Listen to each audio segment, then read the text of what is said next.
Right now on WRAL, time is running out. Tens of thousands of people are about to lose their only set of income that they have, an unemployment check. Thank you for joining us. I'm Deborah Morgan. And I'm Gerald Owens in for David Crabtree. North Carolina is the only state in America facing this crisis right now. As of next week, the checks will stop for 71,000 people. State lawmakers are responsible for this change. Bruce Mildorf tells us how this came to be and the impact it will have.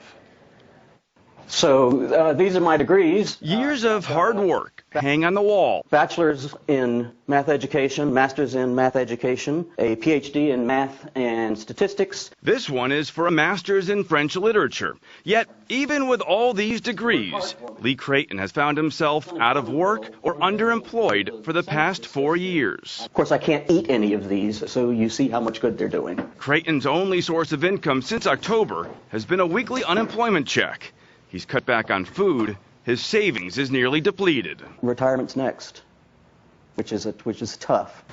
This is the stack of jobs he has applied for. I applied to work for the lottery, GlaxoSmithKline, here's LexisNexis, Red Hat, The Pantry, Kangaroo Express, and the safety net has suddenly been pulled from us. He's referring to the federal extended benefits for the long-term unemployed. The federal program is set to expire at the end of the year in every qualifying state except for right here in North Carolina, where it's being terminated at the end of June, 6 months early. It does not have to be this way. How scared are you? I've started looking for bridges. That one I can get under there, and they won't see me. I mean, I've started thinking like a homeless person. And he's not alone. A state report shows roughly 71,000 North Carolinians will lose their federal unemployment benefits at the end of this month. We believe it's the right decision to do. Most Republicans in the General Assembly felt there was no other choice. Had we not made these changes to start putting some fiscal sanity back into the system, that fund would not exist for any future people. The state is $2.5 billion in the hole. During the Great Recession, North Carolina borrowed those funds because its unemployment insurance fund ran dry. And as a result, North Carolina businesses are now forced to pay higher federal unemployment taxes per employee until the loan is paid back. There's not an easy solution to the problem. The solution, approved by lawmakers, reduces state unemployment compensation, eliminates extended benefits, and raises employer contributions into the system.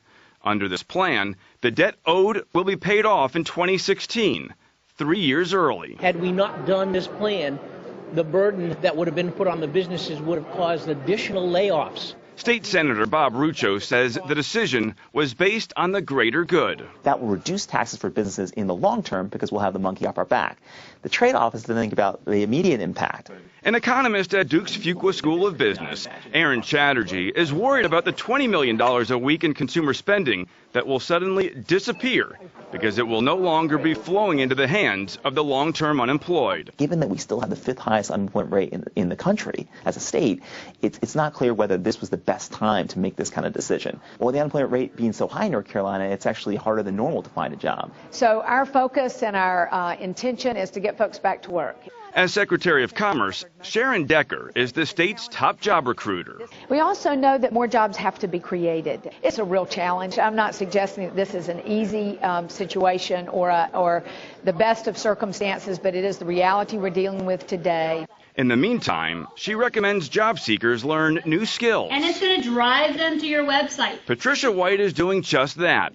She's changing careers and taking courses at Wake Tech. Of course, I'm prayerful that something's going to happen. Barely hanging on with the extended benefits, the reality she's dealing with today, an unemployed husband with 2 children at home. As of June 29th, I have no income.